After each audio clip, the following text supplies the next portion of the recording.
Bonjour à tous, c'est Pierrick Jean-Blanc sur Radio Parole de Vie. Bienvenue pour une nouvelle chronique sur l'environnement et vous. La semaine dernière, vous avez pu suivre l'interview de Mathieu et de Mélissa du lycée La Providence à Saint-Malo pour l'association Humanisme. Leur projet, c'est de proposer des lois sur l'environnement dans les lycées. Alors la semaine dernière, je suis allé à leur rencontre des élèves et de Loïc Martin, responsable de vie scolaire du lycée L'Institution. Bonne écoute sur Radio Parole de Vie. Alors Loïc Martin, quel est votre rôle ?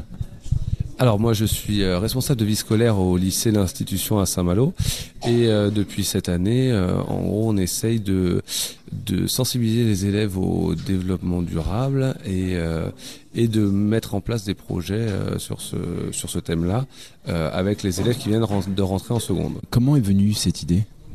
Alors l'idée est venue très simplement, c'est-à-dire qu'on est dans un lieu d'éducation, un lycée, et malheureusement on ne prend pas le temps forcément d'éduquer les élèves au développement durable, ce qui est quand même maintenant quelque chose qui s'est bien développé dans la société et dans les esprits, mais on ne le fait pas forcément nous au lycée.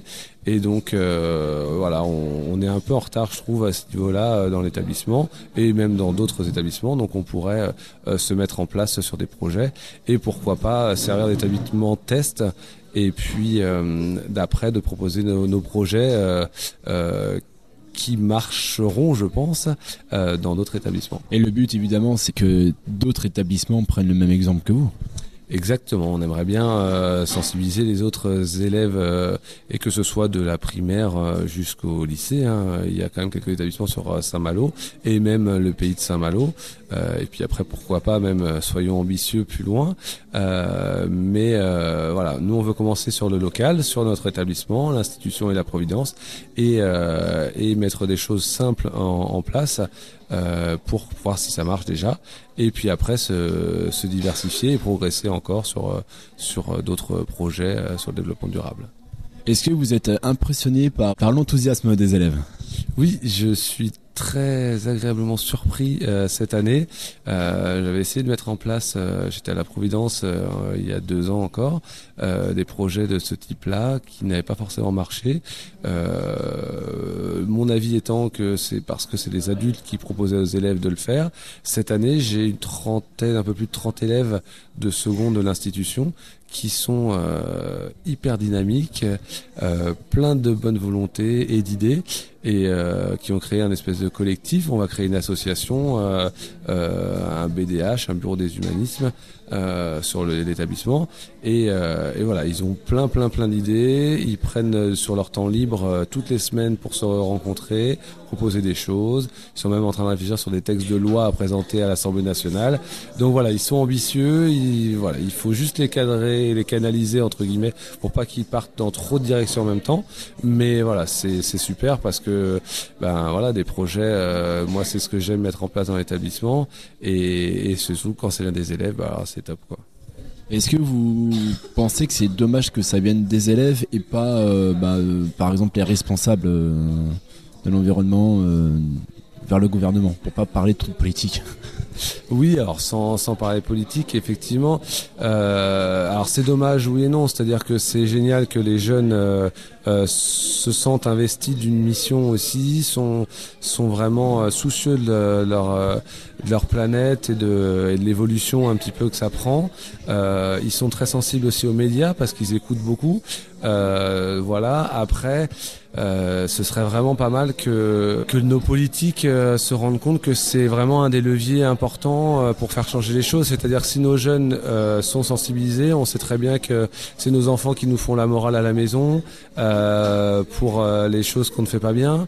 Voilà. Et clairement, ce qui pose souci la plupart du temps et les plus gros freins dans ces projets-là, c'est l'argent parce que recycler ça a un coût et on se retrouve pris au piège un petit peu des frais que ça va nous coûter, et donc on s'arrête. Enfin, les projets perdent de leur dynamisme à cause de ça, parce qu'on peut pas financer forcément tous des projets de développement durable, ce qui est dommage. Donc il y a peut-être un travail à faire sur les lois, je ne sais pas, ou sur au moins les politiques là-dessus, parce qu'on pourrait avancer beaucoup plus. Alors justement, ça on est où là en ce moment, ce projet? Ils sont arrivés à quel but? Alors là, aujourd'hui, on a travaillé sur du concret, c'est-à-dire qu'on a mis les élèves en situation sur différentes thématiques. Là, on travaille notamment sur tout ce qui est déchets de la restauration, qu'on ne traite pas du tout ce qui est canettes, bouteilles, voilà, notamment. On travaille aussi sur les déchets que nous produisons au sein de l'établissement, c'est-à-dire tout ce qui est feutre, stylo, le papier, les cartouches d'encre d'imprimante, notamment. Là, on est parti sur ces axes-là. Et puis après, on va voir si on peut avancer. On parlait des mégots, les mégots de cigarettes. On a trouvé une association qui travaille là-dessus, mais qui malheureusement coûte pas mal d'argent, qui retraite les mégots pour faire des soldes d'aires de jeux d'enfants. Donc ça, c'est un projet super. Avec des mégots? Ouais, avec des mégots. J'ai été assez surpris. Moi aussi, en espérant que la nicotine soit bien enlevée avant. Mais non, mais apparemment, c'est une entreprise qui travaille là-dessus et qui est vraiment dynamique. Donc voilà, on va voir. Est-ce qu'on peut pas trouver un projet qui nous rapporte de l'argent, qui financerait ce projet-là? Voilà, enfin, on bosse pas mal, les élèves sont à fond, là, on les entend parler, chercher sur internet, ils sont super motivés, donc c'est génial. Est-ce qu'ils sont pas un peu stressés le fait de présenter le projet à l'Assemblée nationale? Non, ils en parlent pas trop, ils sont excités ou... Alors pour certains, oui, on voit que prendre la parole, c'est pas évident, surtout en seconde. On a bien vu pour les interviews. Ouais, c'est vrai que c'est pas évident pour les jeunes. Certains sont plus à l'aise que d'autres. On en a quelques-uns qui sont déjà à fond, ont déjà écrit leur texte de loi à proposer, sont prêts à aller à Paris. Là, ils sont venus me voir hier, ils veulent aller à Paris en vélo. Pour sensibiliser justement sur la pollution. Donc... Ils sont courageux. Non, mais courageux, plein de ressources, plein d'idées. Non, vraiment, on a un groupe top. Après, c'est vrai c'est plus facile pour eux de travailler entre eux, entre personnes qui se connaissent. Dès qu'après on leur demande de prendre la parole en groupe, même de faire un choix. Là, j'ai vu quand j'ai mis les élèves en situation sur différents ateliers, j'en demande 6 dans un groupe, 6 dans l'autre. Ils se regardent, ils hésitent un petit peu au début. Voilà, ouais, c'est des jeunes aussi. Enfin, ils arrivent au lycée, c'est pas évident. Et puis ils ont envie de travailler entre amis aussi. Genre, tu veux venir avec moi et tout. C'est ça. Je me reconnais quelques années en arrière. Exactement. C'est vrai qu'on se sent aussi en sécurité. On se dit qu'on va pas dire, si on dit une bêtise, ben voilà, c'est un copain ou une copine qui est là, donc il va pas nous juger. C'est des problématiques de jeunes.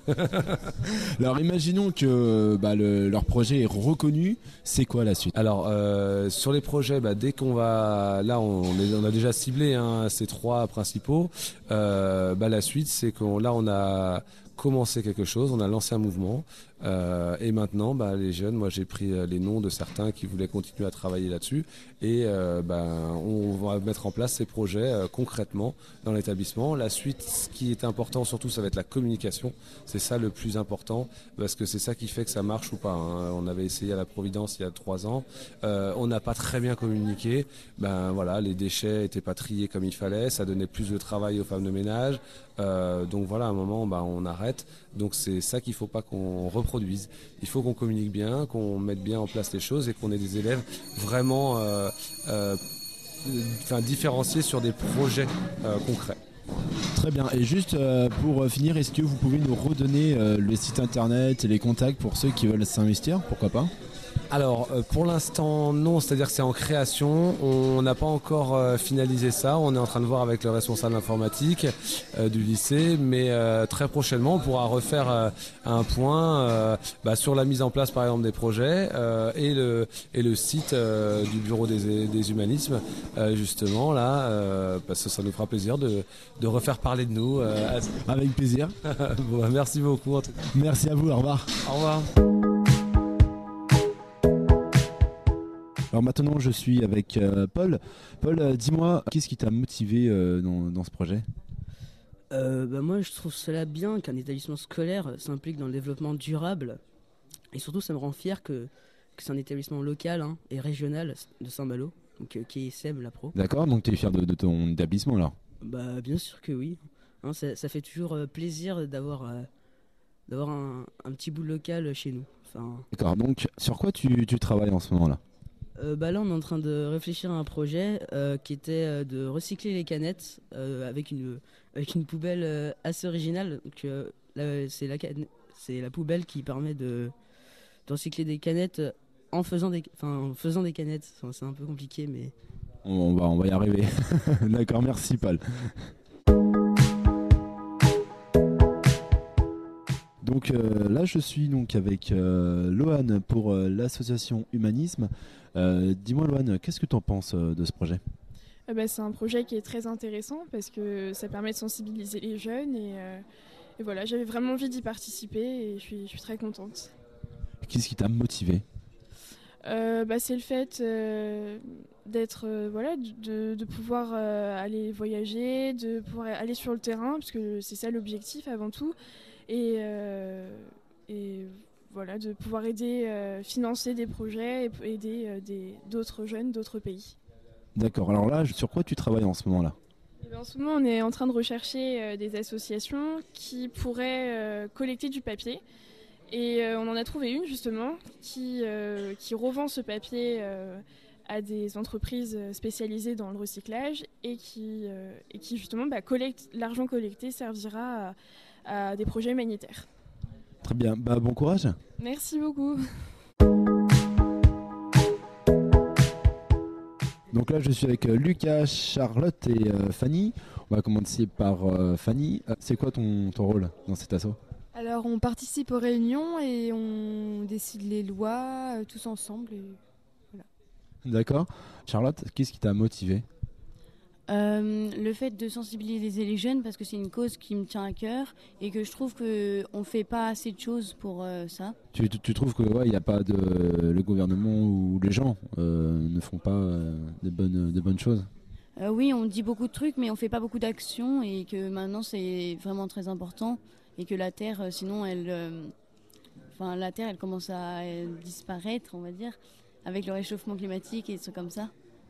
D'accord. Et Lucas, à peu près les mêmes questions? Ouais, c'est ça, la même idée, ça permet d'agir et c'est plus facile à plusieurs que tout seul se mettre éventuellement des gens à dos parce qu'on a quand même un peu galéré sur certains trucs à mettre en place, on galère encore. Et c'est beaucoup plus facile à plusieurs ou comme ça avec un groupe de mettre des choses en place et plus rapidement. Très bien. Qu'est-ce qui est le plus difficile à mettre en place? Motiver les jeunes de vous suivre ou... C'est motiver les gens parce que en soi ça donne pas forcément envie, mais si on s'y met, si tout le monde s'y met, c'est rapide, c'est pas compliqué, c'est pas chiant, c'est sympa en fait.